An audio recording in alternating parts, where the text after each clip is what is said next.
Hello, everyone, and welcome to the Automated Outbound Workshop on the 13th of January 2026. We've got some really exciting topics today that are how to check your email copy for spam. And there's two ways to go about this. The best days to send email and how to think about outbound.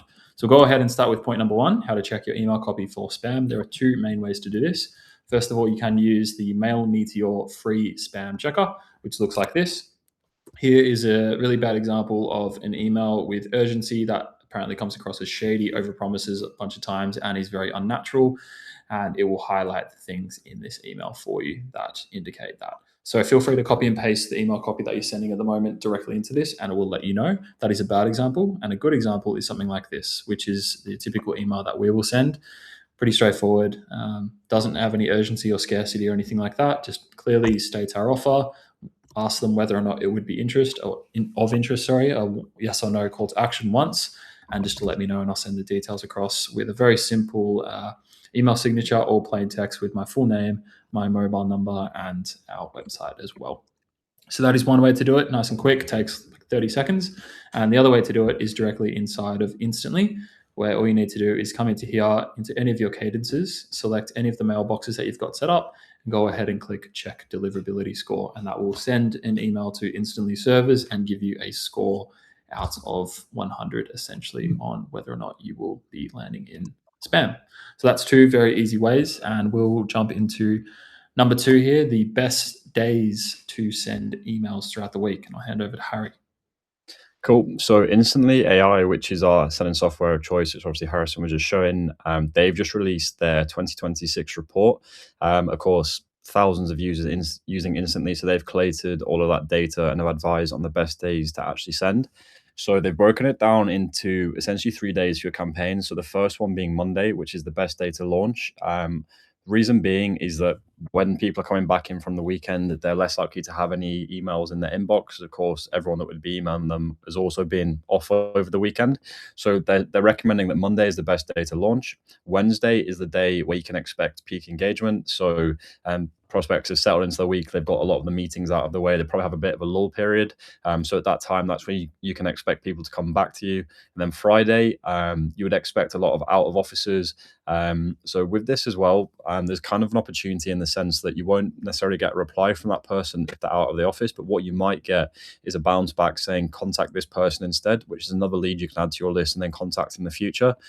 So we'd recommend utilizing those days as well.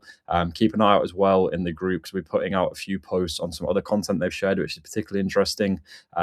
Just to help you with your own campaigns and your own outreach. Awesome. Thanks for that, Harry. And we'll move on to point number three is how to think about outbound. This is something that's really helped us because outbound is basically peaks and troughs. Like some days you won't get as many results as other days, and some days vice versa. So a good way to think about it is just simply if you didn't get many results one day, then just look forward to the next. And a nice kind of mindset to frame this with is by just simply calculating the emails going out every day. So with our setup that we get installed with clients, it allows you to send 250 emails every single day automatically. And if there's 22 working days each calendar month, give or take, that's 5,500 emails firing out every single month. We are currently averaging around a 6 to 7, maybe 8% response rate. Same thing with all of our clients. However, we'll be extremely conservative and use the industry average of 2%. I think it's actually less at the moment, but we'll say a 2% response rate. That will then leave you with 110 people responding to you every single month. Again, being conservative. And let's say half of these or less than half of these people are actually within your ICP and want to have a chat with you and book a meeting with you. That leaves you with 50. And if you're looking at a 20% close rate, which is industry standard, then you'd be looking at 10 extra clients every single month, all through an automated outbound system. There are a few things to consider with this, although having the right setup in place, having all of the settings correct, having really, really good copy, lead targeting, lead enrichment, lead verification. But the point being, once everything is in tune, and you have that many emails firing out every single month, it's just a matter of calculating what you can kind of expect. And we like to be quite conservative to say even 1%, you'd still be looking at 5 deals extra per month based on that calculation. But if you run however many emails you'd be looking to send per month through a simple calculation like that, then it's just a matter of thinking about, okay, well, if I'm at 5 or 6 or 7%, if not more, then how many extra replies would I be getting? And do I have the space and capacity to handle that? So yeah, hope that helps. Don't know if you have anything to add there, Harry, but No, not really. I mean, over the coming weeks, we'll be sort of creating more content. So, of course, if you've watched this and there's anything you want us to cover next time, obviously let us know.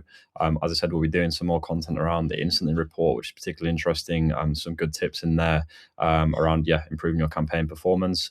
We'll probably do at some point as well, like a watch along where Harris and I actually build out a campaign and then show you the results we get from that campaign.